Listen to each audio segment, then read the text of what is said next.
Welcome to the FBC Midlothian podcast. We hope today's message will speak to your heart and draw you closer to God. To find out more, visit us on the web at www.fbcmidlothian.org.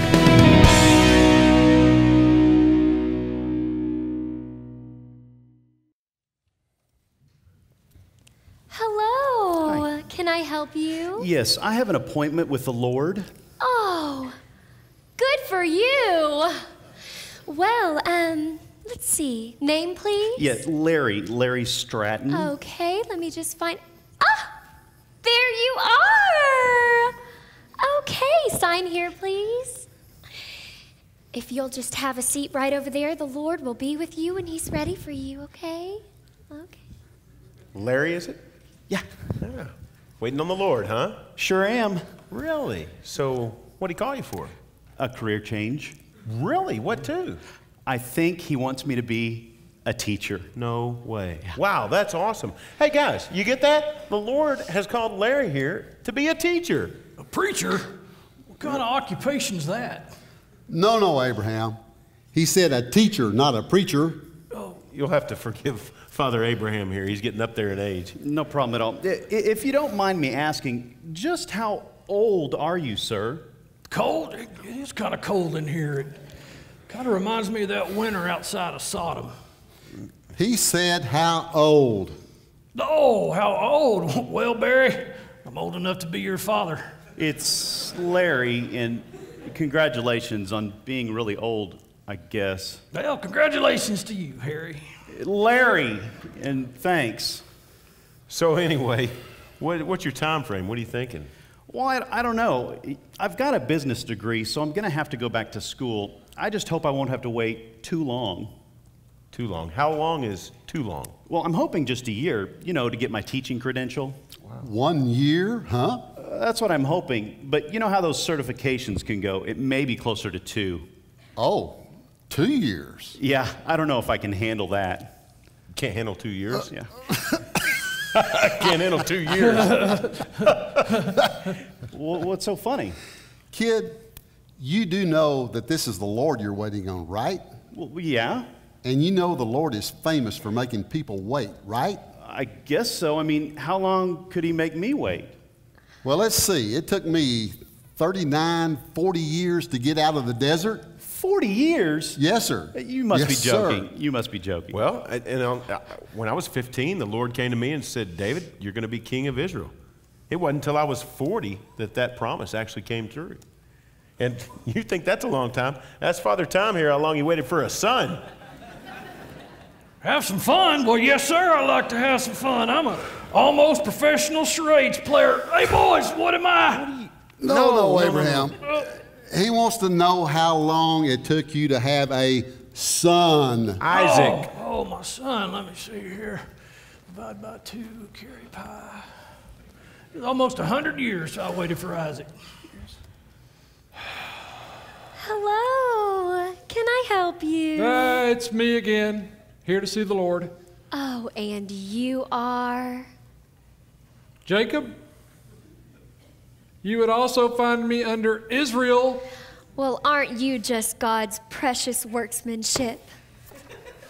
If you'll just have a seat right over there. Yeah, I know the drill.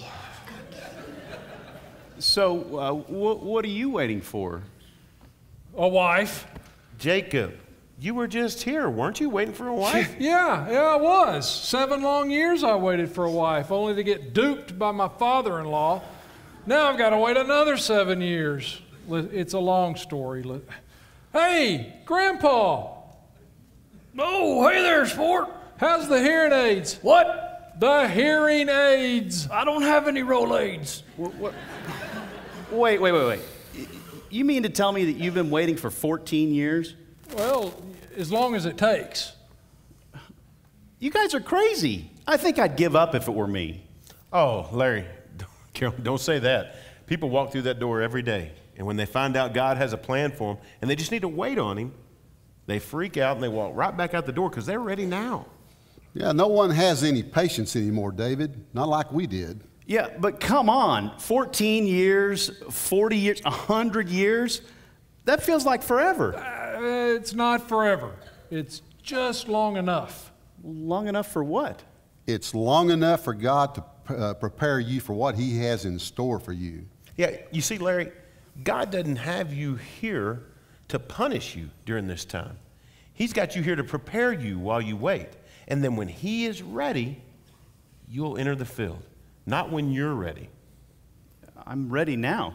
No, you think you're ready. Son, trust me, you don't want to rush God.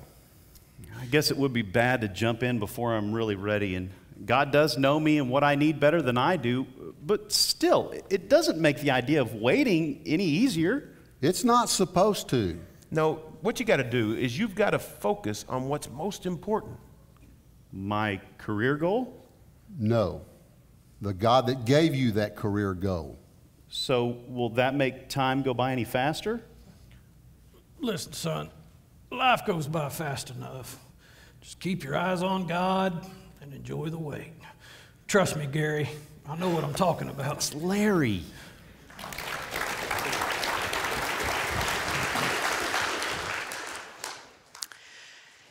If you live long enough, there'll be a day when it's hard, when life is hard. If you live long enough, there'll be a day when suffering will be part of the reality you face. And sometimes that suffering will be about waiting for something that is really precious to you. Sometimes it'll be about circumstances that you find yourself in and you didn't anticipate them, you didn't expect them, you don't really know how you caused them, but hard circumstances they are either way. And so today I want to deal with a question. How do you cope when life gets hard? What does that look like? We've been talking about this new birth for the last 5-6 weeks. We've been drilling down. What does it mean to be born again? And what does that look like? And if you're going to get the whole scope, then you have to know what happens on those days when life is hard. Because if you are born again, that doesn't mean life becomes easy. It doesn't mean that at all. So what do you do? We're real fortunate because this Bible is chock full of real people who lived in real circumstances, who waited, who endured, who experienced all kinds of good things, hard things, and they've got a lot to say to us about it. This morning, I want you to turn, if you don't mind, in your New Testament to 1 Peter. We're near the end of the New Testament. After you get past Hebrews, then you'll see James, 1 Peter. We're going to read one of my favorite passages in the whole Bible, and I hope you can glean some really great treasure from it as we dig down deep today. Just a little background. Peter was writing to early believers after the start of what we know as the Roman persecution.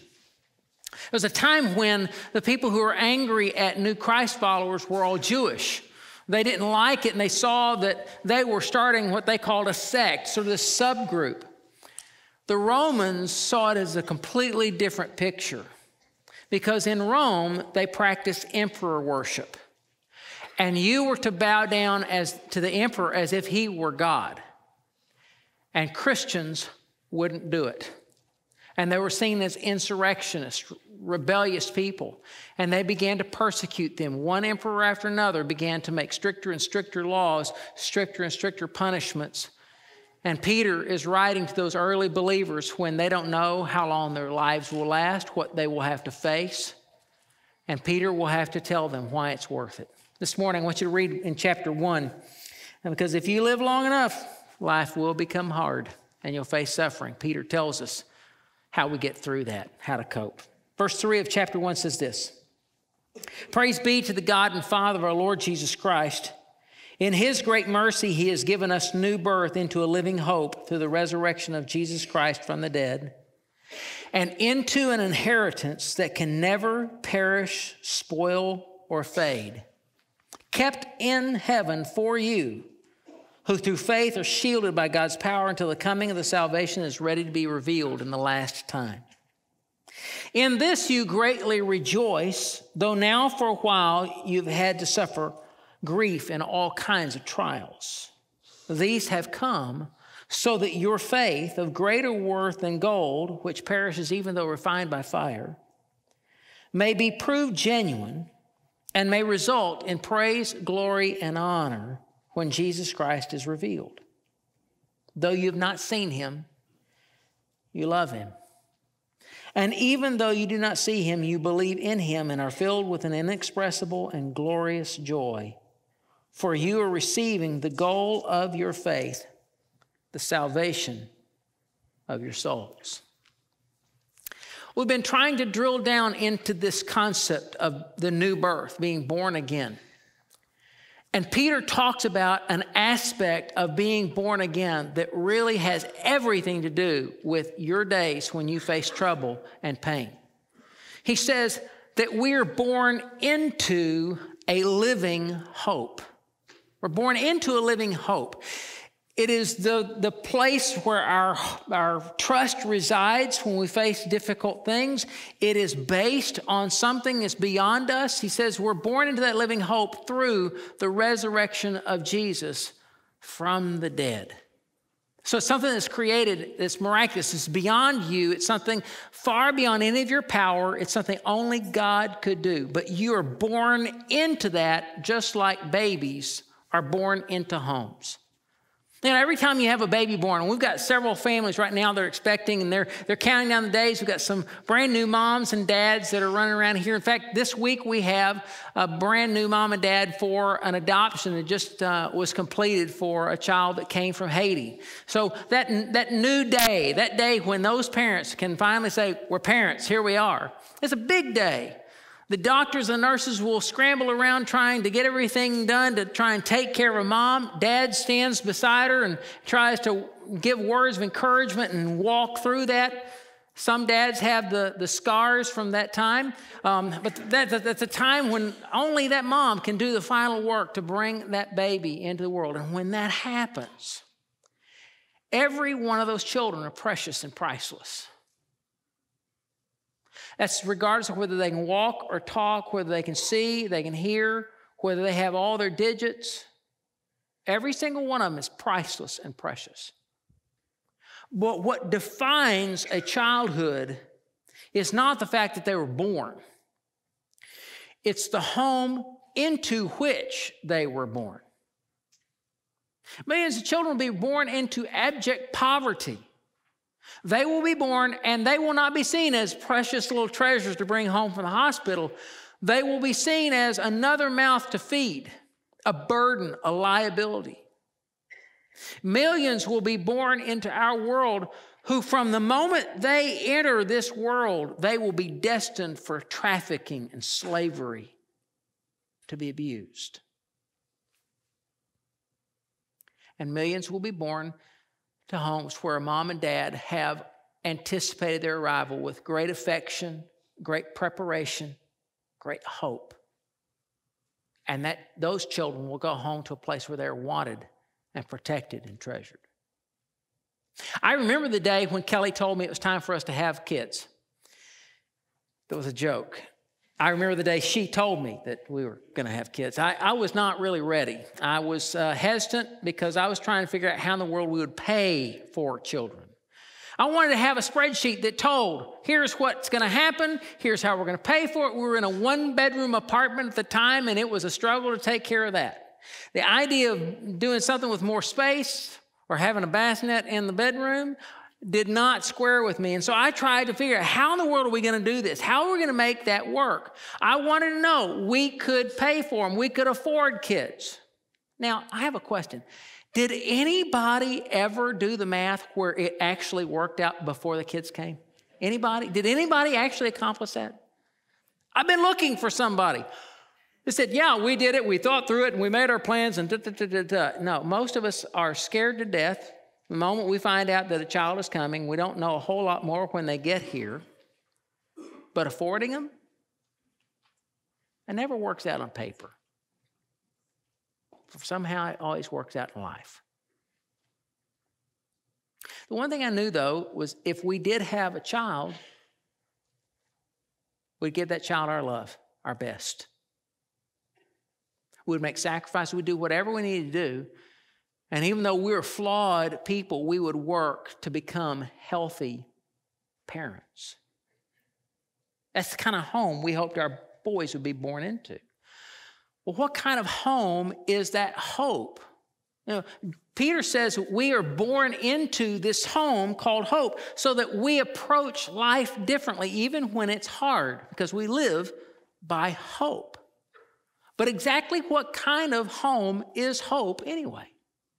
Well, I want to talk to you about a couple of things Peter says about that hope, that living hope. Number one, he says it's created by Christ's resurrection.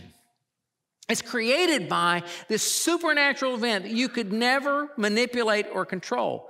The day that Jesus defeated death in the resurrection, he changed the rules forever. So now, every time we go to a funeral, every time we're dealing with death or heartache, there is this reality existing all around us that death can be beaten, that it doesn't have the last word, that when you face death or disease or loss or disappointment, there's something beyond that. But it wasn't created by your good behavior or mine. It was created by what Christ did supernaturally by defeating death on the cross. So it's created by him. Secondly, it is defined by an incomparable inheritance. An inheritance that is unlike anything else, a future, something to look forward to, a reward that's not like anything else that we've ever experienced on this earth. He says this, in verse 4, he says, it can't perish, spoil, or fade, which means it's an unbreakable inheritance. And secondly, he says, it's kept in heaven for you. It's been banked in heaven on your behalf. It's kept. It means it's invulnerable.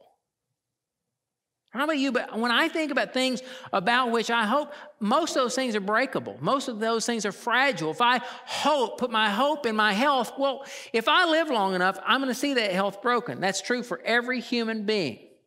So if I get to be 70 or 80 and I develop a disease, or if next year I found out I have a disease and something should happen to me, you shouldn't be surprised or shocked or angry at God, because from the moment I was born, that was possible, probable. At some point, it was going to happen. Last I checked, every person who breathes will die.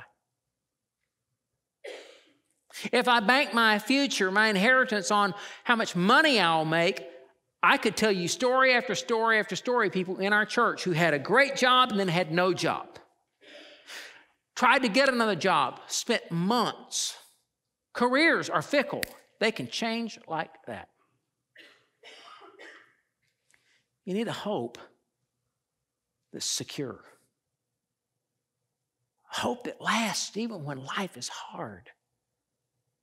Peter writes, he says, you've been given this incredible, unbreakable, incomparable inheritance in this kind of hope bought by Jesus, resurrection from the dead. And then he says this, verse 6, in this hope, in this, you greatly rejoice, though now for a little while you may have had to suffer grief in all kinds of trial.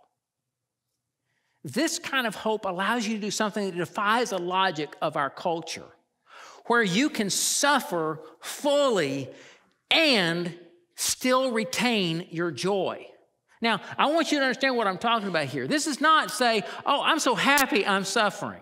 I'm just rejoicing in the Lord. I'm just celebrating because, I've been looking for this disease. I've been looking for this cancer. I've been looking for this surgery. I've been looking for death. It's not that. That's a caricature. Frankly, it insults me, and I know it insults God. It is that your joy is much more resilient than your happiness. Happiness is circumstantial. You have somebody that likes you, you feel great. Somebody dumps you, you feel horrible. You make money, you feel great. You lose money, you feel horrible. Back and forth, back and forth. It's kind of like this.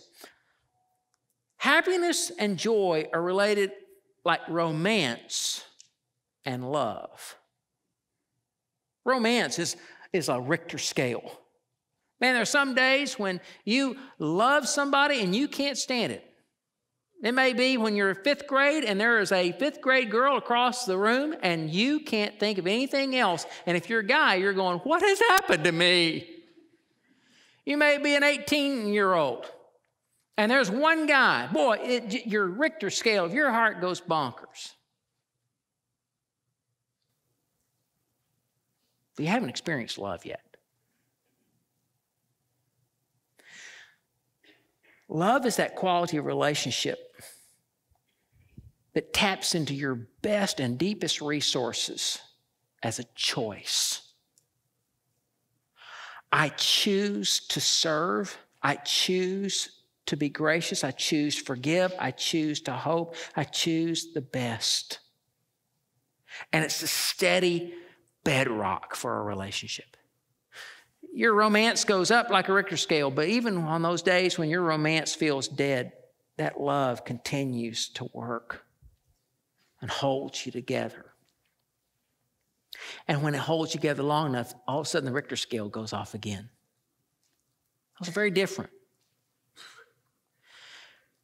You can experience some of the hardships of life and that joy, that overwhelming, undergirding bedrock is made possible by your hope, even when you're going through really painful, difficult circumstances, even on the day when life becomes very, very hard.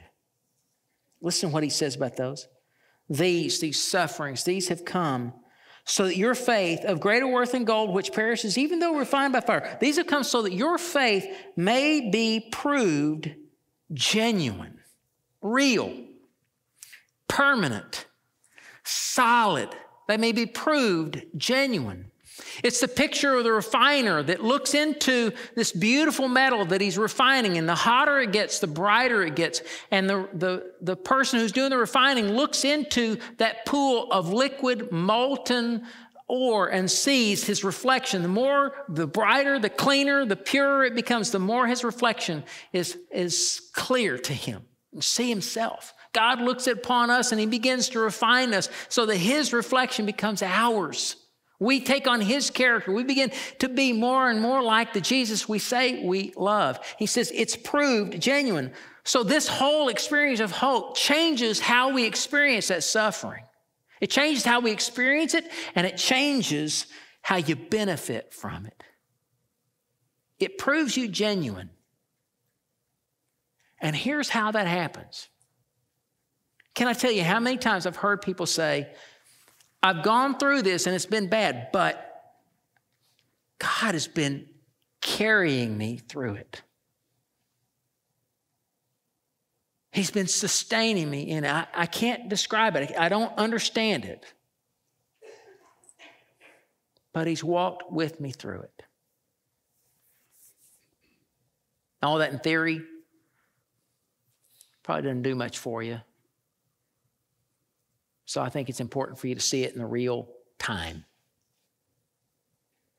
A little less than 2 years ago, I got a call. I was out making hospital visits, and I got a call from Christy saying, we have a family in the ICU at Children's Hospital, and they're in trouble.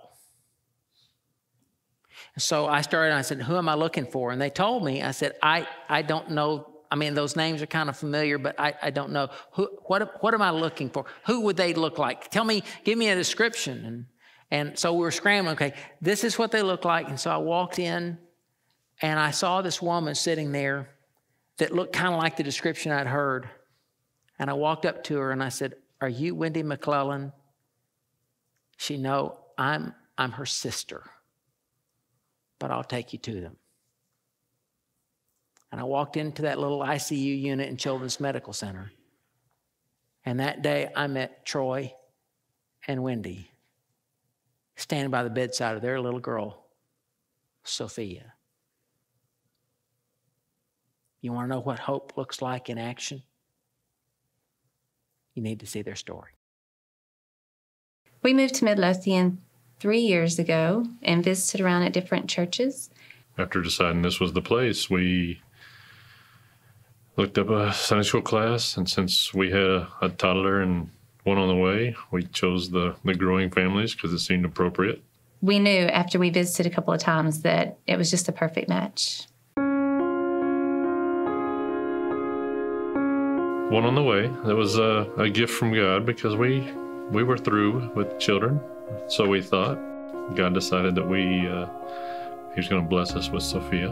When Sophia was 9 months old, she got really sick. We ended up having to take her to the ER, and when we were there, they did lots of blood tests and said, your daughter has cancer. Sat us down and told us we're going to have to do these steps. She may have a stroke. She may have a heart attack. She may not make it through the night. We were in the ICU for 5 days, and that's when I got closer to the Lord than I've ever been in my life. You could just tell. No one had hope, but Troy and I did, and I prayed and prayed, and a couple of days later, the doctor had a smile on his face and said, okay, now we can talk about treatment. She's getting better. And we knew then that we had a miracle, that Sophia could have died the first night, and instead we got 6 more months of her life with her. And so we started the process. They went through all the surgeries and chemotherapy, and she was in the hospital receiving her chemo treatment for 6 months. It was a 6-month plan. We got to the point where bone marrow transplant was the next step. They told us then that maybe a 5% chance. But the doctor said it the best. He said he's not into the percentages. It's either 100% or 0%. Finding joy in each day was really our goal, and it was easy with her. The nurses and people came in to get a smile because they knew she was going to be dancing and playing and laughing. And so the day that she was fussing and crying and something was upset, I knew that something had changed. A few days after New Year's, they called us in, and the cancer had come back in her brain. And they said she had maybe a month to live. So we spent the last 2 weeks enjoying our time with her. I remember the last day that I spent with her, and I knew when I walked in the door that everything was different, that she didn't look as good.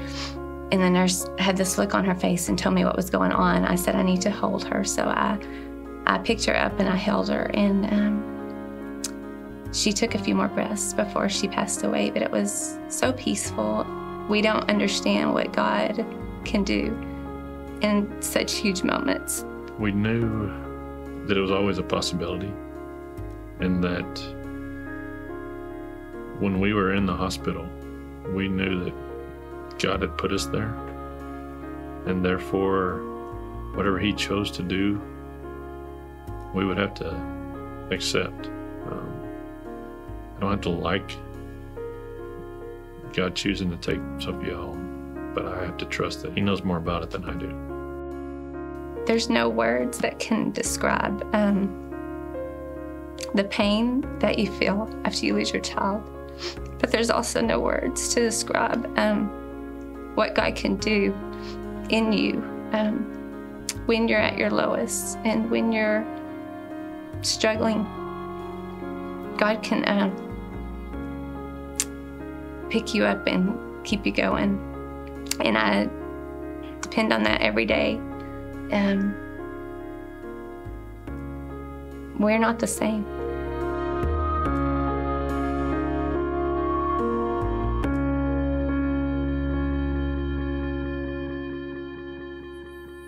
I've stood by too many tiny caskets in my life, but I will stand by more.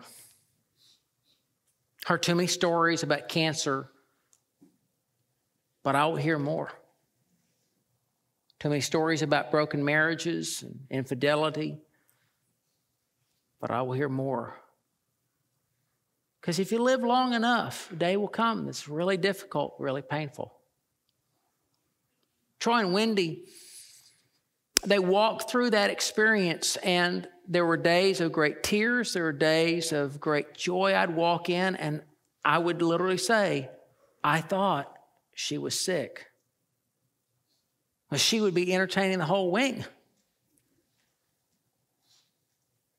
So you go through that, whether it's the loss or it's cancer or it's death. And something's different when you have hope. Peter says, it proves your faith as genuine. I don't mean that, okay, we're going to compare and we're going to tell everybody else that we're better because but no, I think it proves it to you. I'll never forget walking through death in my own family and suddenly realizing we're going to survive this.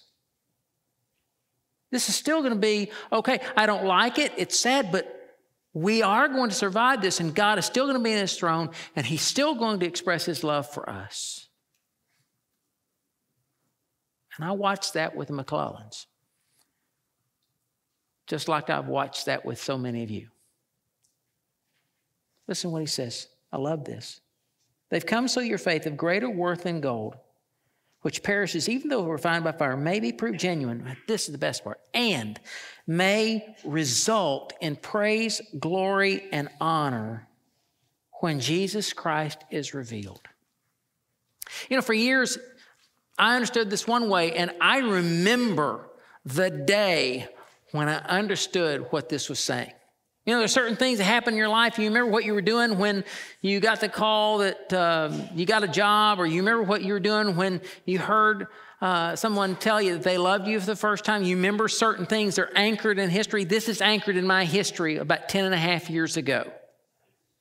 It is absolutely firm. See, every time I read my Bible, I heard praise, glory, and honor, and I automatically assumed, well, that's to God. That's, you read this Bible and you see praise, glory, and honor. Those things belong to God, right?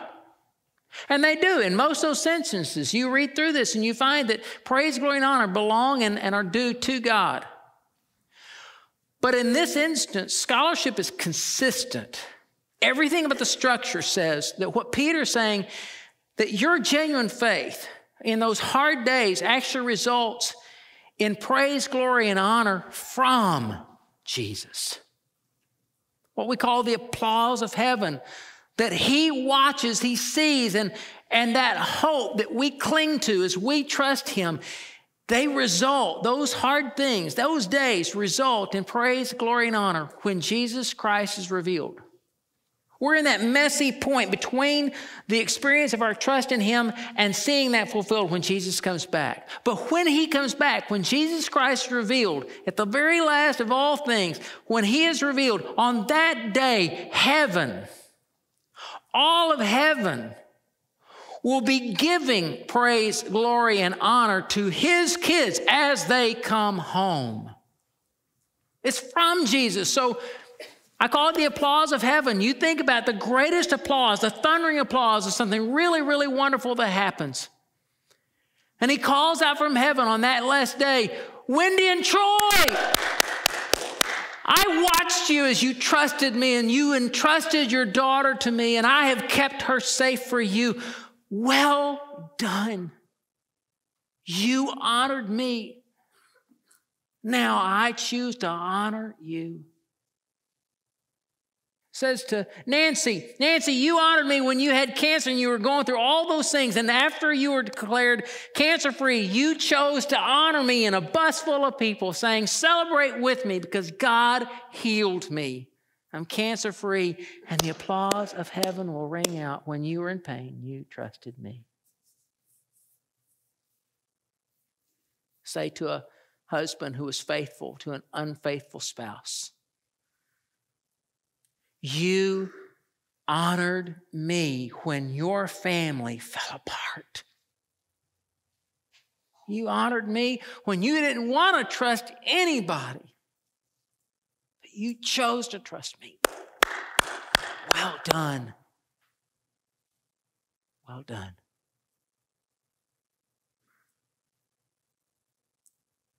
If you live long enough, you'll bury people you love.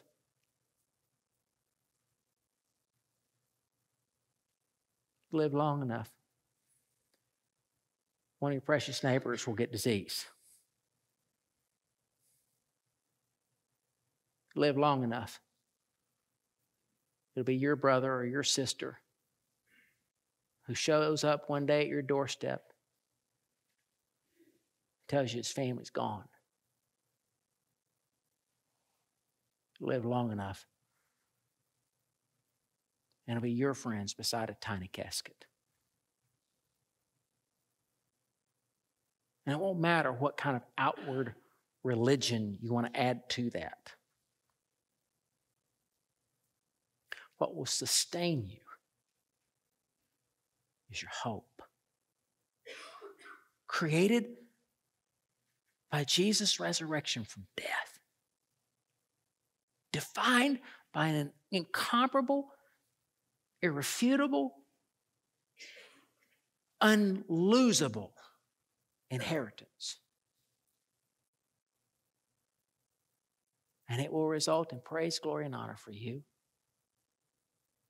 Because while you're going through it, you are giving praise, glory, and honor to Him because of that hope. And so the real question, if you want to know how to cope, the real question really comes down to something simple. Have you been born into that kind of living hope?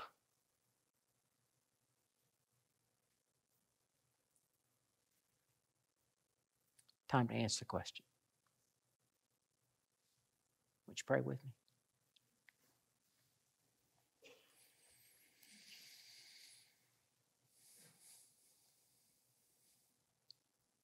Father, some in this room right now know that they put their trust in you a long, long time ago.